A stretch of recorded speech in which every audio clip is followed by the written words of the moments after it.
Assalamualaikum warahmatullahi wabarakatuh. Perkenalkan, nama saya Nasrul Akbar Taufikur Rahman. Nama saya Arif Gumilar. Nama saya Farhan Fajari. Di sini kita akan menjelaskan materi mengenal pemrograman. Langsung ke videonya, oke? Yuk. Apa itu pemrograman? Pemrograman adalah sebuah proses yang mencakup kegiatan seperti analisis algoritma yang diterjemahkan ke dalam bahasa pemrograman sehingga dapat dijalankan oleh komputer. Atau secara sederhana, pemrograman adalah proses kreatif yang menginstruksikan komputer bagaimana menyelesaikan suatu tugas. Meskipun saat ini telah banyak bahasa pemrograman yang telah tersedia, namun hal penting yang harus dimiliki adalah kemampuan menganalisa dan menemukan solusi, karena tanpa algoritma, maka tidak ada program. Pemrograman merupakan cara kita membuat representasi untuk solusi yang kita miliki. Oleh karena itu, representasi dan proses pembuatannya menjadi bagian yang mendasar. Di sisi lain, algoritma menggambarkan masalah yang dimiliki dengan rangkaian proses untuk mencapai solusi yang diinginkan. Kenapa sih kita harus bikin program? Nah, program kita bikin dengan tujuan untuk mempermudah pekerjaan kita, membantu kita menyelesaikan pekerjaan, atau bahkan menjadi solusi untuk masalah yang kita punya. Pekerjaan dan masalahnya bisa apapun. Bisa yang sederhana sampai yang kompleks. Membuat program adalah memberikan instruksi untuk memanipulasi berbagai jenis objek, misalnya angka, kata, gambar, suara, dan lain-lain. Membuat program komputer serupa dengan membuat musik, merancang rumah, atau menciptakan hal lain. Sehingga sebagian pendapat mengatakan bahwa pemrograman adalah seni, bukan rekayasa. Selanjutnya ada pemrograman berdasarkan sudut pandang. Yang pertama ada pemrograman adalah ilmu pengetahuan, karena menggunakan algoritma yang digambarkan dengan matematika dan sains. Yang kedua, pemrograman adalah skill, karena membutuhkan keterampilan dan perancangan. Yang ketiga, ada pemrograman adalah rekayasa, karena membutuhkan perpaduan antara ukuran program, kecepatan, waktu, termasuk development dan debugging. Yang keempat, ada pemrograman adalah seni, karena melibatkan kreativitas dan imajinasi. Ya guys ya. Selanjutnya di sini ada apa untungnya menguasai pemrograman. Belajar pemrograman itu nggak mudah, butuh waktu, butuh proses, butuh waktu banyak latihan, dan butuh proses pembelajaran yang nggak berhenti. Ada banyak keuntungan yang bisa kita dapatkan dari belajar pemrograman, terlepas dari apakah kalian punya latar belakang ilmu IT atau tidak. Dengan belajar bahasa pemrograman, kalian akan belajar juga mengenai cara kerja dari komputer, baik itunya nanti kalian sadari atau tidak. Cara kerja komputer di sini maksudnya adalah dalam level komputasinya, atau istilah kerennya itu computational thinking. Apa itu computational thinking? Computational thinking adalah proses berpikir kita sebagai manusia pada saat kita akan menyelesaikan sebuah masalah dengan bantuan komputer secara lebih efektif. Di sini ada keuntungan menguasai pemrograman. Yang pertama ada membawa idemu ke kehidupan nyata. Kedua itu berpikir dengan cara yang berbeda. Yang ketiga, berdampak positif pada karir. Yang keempat, ada menghasilkan lebih banyak uang. Yang kelima, yang terakhir, menjadi lebih percaya diri ya guys ya. Satu hal yang akan kamu temukan nanti adalah fakta bahwa komputer itu sangat bodoh, tapi taat. Komputer tidaklah pintar. Ia hanya dapat mengerjakan sesuatu yang berulang dengan sangat cepat. Ia akan melakukan apapun yang kamu instruksikan sesuai keinginan kamu. Tapi hal yang paling penting untuk kamu tanamkan dalam diri saat belajar pemrograman adalah bahwa belajar pemrograman itu menyenangkan. Lalu di sini apa yang dimaksud dengan bahasa pemrograman? Bahasa pemrograman adalah sekumpulan perintah, instruksi, dan penggunaan sintaks lainnya untuk membuat sebuah program. Bahasa pemrograman menjadi elemen penting yang harus diketahui, sebab bahasa pemrograman menjadi perantara antara programmer untuk berkomunikasi dengan komputer. Bahasa pemrograman itu sendiri digolongkan menjadi beberapa bagian, antara lain machine language atau bahasa mesin, assembly language, dan high level language atau bahasa tingkat tinggi.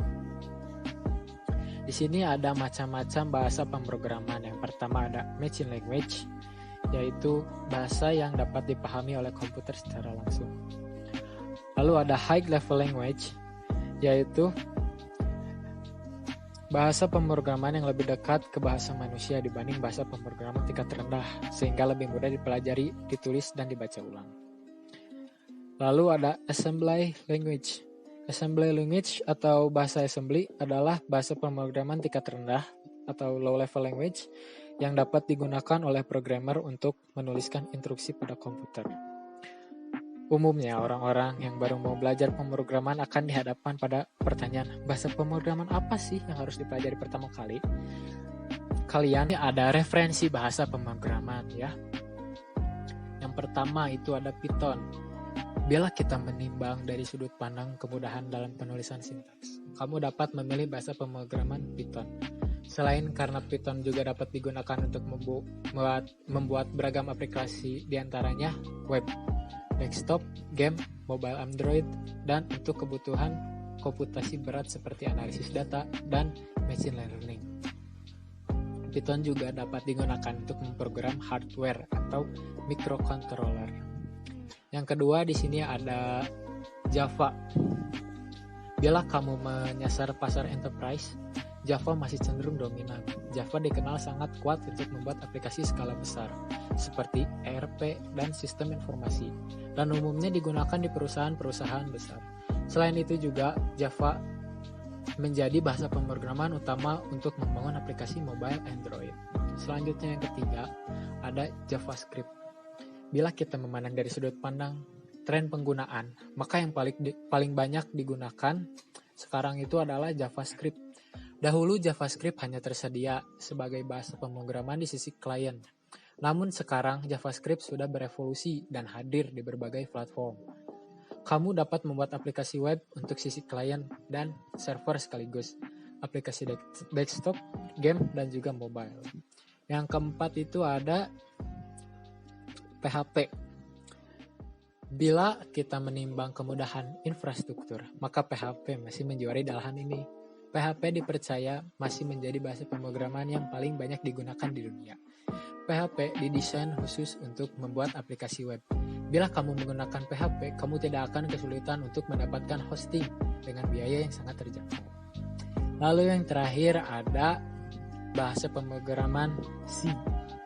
Bila kita menimbang konseptual pemrograman, maka C adalah pilihan bijak. Semua konsep pemrograman dari yang paling dasar akan kamu temui di bahasa C ini atau C ini. C ini merupakan bahasa tingkat tinggi yang paling cepat dan paling dekat ke bahasa mesin. Dari sisi optimasi produk akhir, aplikasi yang dikembangkan langsung dari bahasa C akan sangat efisien.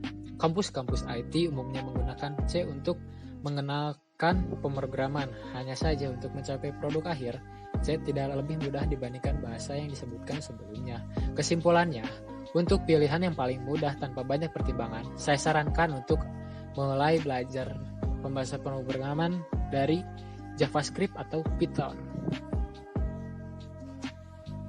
Oke, sekarang ada jenis-jenis programmer. Programmer adalah orang yang membuat software komputer. Adapun programmer dapat digolongkan menjadi beberapa jenis. Yang pertama ada web programmer. Ada yang disebut dengan web programmer. Web programmer adalah programmer yang membuat aplikasi berbasis web. Kadang-kadang web programmer dibagi lagi menjadi dua, yaitu front end dan back end. Selanjutnya ada mobile apps programmer, yaitu yang membuat aplikasi untuk smartphone kalian. Dan ini biasanya dibagi lagi sesuai sistem operasi smartphone-nya. Ada iOS programmer yang membuat aplikasi di sistem operasi iOS seperti iPhone, iPad. Ada juga Android programmer untuk membuat aplikasi pada Android. Selanjutnya ada desktop programmer, yaitu programmer yang membuat software pada sebuah sistem operasi seperti Microsoft Word, Adobe Photoshop, dan lain-lain. Lalu ada lagi game programmer. Ini untuk membuat game. Lalu yang terakhir ada hardware programmer atau embedded programmer atau yang sekarang dikenal IoT, Internet of Things, yang membuat program untuk perangkat sehari-hari. Nah, itu tadi adalah jenis-jenis programmer dan tidak menutup kemungkinan seorang programmer menguasai banyak kategori tadi. Oke guys, selanjutnya ada beragam peluang ketika menjadi programmer. Teknologi sudah menjadi bagian dari setiap lini kehidupan manusia. Imbasnya adalah kebutuhan akan tenaga programmer akan terus meningkat. Tidak hanya perusahaan besar yang memerlukan programmer, perusahaan yang baru bertumbuh pun umumnya akan memerlukan dukungan teknis untuk membangun sistem berbasis IT. Dan disitulah peran programmer. Meski demikian, kamu tidak mesti bekerja di perusahaan ketika menjadi programmer. Ada banyak peluang yang dapat ditangkap oleh programmer, antaranya 1. Kesempatan bekerja di hampir semua industri. 2. Freelancer. 3. Membuat produk aplikasi. Dan keempat, menjadi penulis. Ada siapa yang bisa menjadi programmer? Saat ini, programming atau pemrograman merupakan skill esensial atau skill dasar yang harus dimiliki oleh siapapun, bahkan di negara maju. Pemrograman sudah mulai dipelajari dari sejak sekolah dasar. Dengan banyaknya web pembelajaran pemrograman di internet maupun bootcamp atau kursus pemrograman membuat kita semakin mudah untuk menjadi seorang programmer. Artinya, siapapun dapat mempelajari pemrograman dan berkarir di bidang ini. Apakah saya harus menguasai matematika untuk menguasai programmer? Jawabannya adalah matematika memiliki peranan penting dalam dunia pemrograman. Tapi apakah kita harus menguasai matematika untuk belajar pemrograman? Jawabannya adalah ya dan tidak. Tapi lebih banyak tidaknya. Kenapa? Karena dengan pemahaman dari matematika kalian yang dipelajari SMP itu sebetulnya sudah cukup untuk mempelajari pemrograman. Jawaban singkatnya tentu tidak harus. Akan tetapi untuk mempelajari pemrograman kamu harus berupaya agar memiliki pola pikir matematis. Peran menguasai matematika berada pada dua sisi tergantung peruntukannya. Sebab kamu bisa menjadi programmer yang hebat tanpa perlu mengetahui matematika tingkat lanjut. Akan tetapi berbeda halnya jika kamu ingin menjadi programmer low level language, membuat aplikasi pemrosesan gambar, membuat game 3D, atau analisis spesifik tentang suatu penelitian, maka matematika akan memainkan peran yang besar. Sebagai seorang programmer, yang terpenting yang harus kamu miliki adalah logika yang baik dan kemampuan memecahkan masalah. Perangkat apa yang dibutuhkan untuk belajar pemrograman? Seperti yang kita ketahui, programmer itu ada beberapa kategori dan setiap programmer tersebut memiliki kebutuhan perangkat yang berbeda-beda.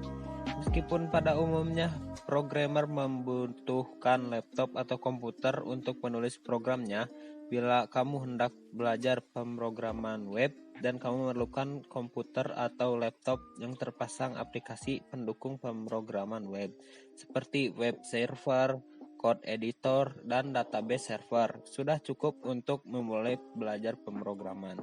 Khusus untuk pengembangan aplikasi iOS, mobile maupun desktop, kamu harus menggunakan perangkat Apple seperti iMac, MacBook, iPhone, dan lain-lain.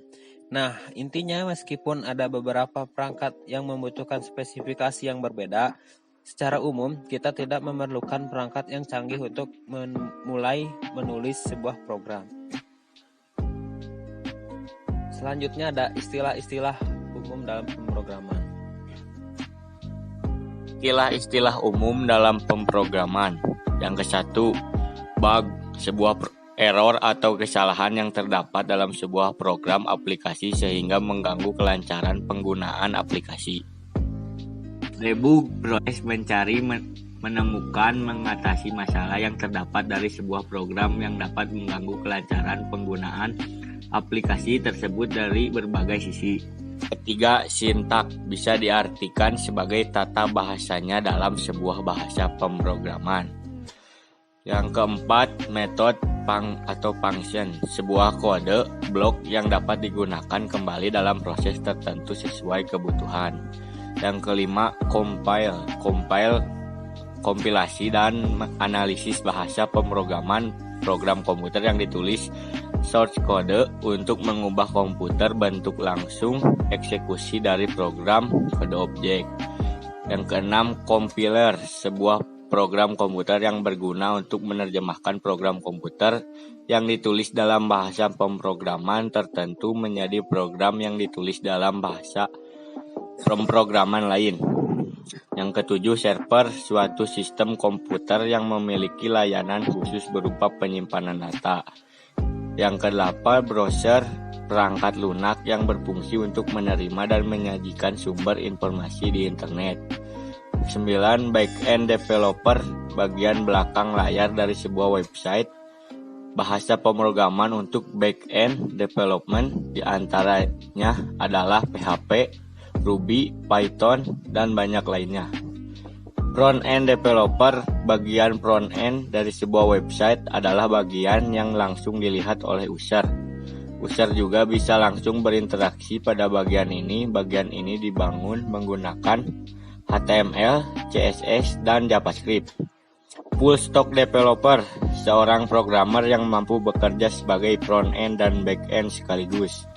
API, Application Programming Interface, antarmuka aplikasi yang memungkinkan dua atau lebih program aplikasi untuk saling berkomunikasi satu sama lain. Bagaimana proses sebuah program dibuat? Ada dua cara untuk menerjemahkan shortcut yang sudah dibuat ke dalam bahasa mesin agar bisa dijalankan. Pertama, ada compiler, yaitu adalah alat untuk mengcompile atau mengkompilasi suatu proyek dan hasil akhirnya executable berupa suatu program yang langsung bisa dijalankan. Yang kedua, interpreter. Interpreter adalah alat untuk menduplikat shortcut yang dibuat, lalu shortcut tersebut akan diinterpreterkan oleh user, lalu user pun bisa menjalankan program tersebut. Bagaimana cara memulai belajar pemrograman? Cara untuk memulai belajar pemrograman hanya membutuhkan niat yang bulat. Lalu langkah selanjutnya adalah membuka internet, mencari informasi, karena pemrograman adalah ilmu tentang informasi. Bagaimana cara menjadi programmer hebat? Yang ke-1, tidak boleh menyerah ketika menemui suatu masalah. Yang kedua, bergabung kepada suatu komun karena bisa memudahkan kita untuk bertukar informasi.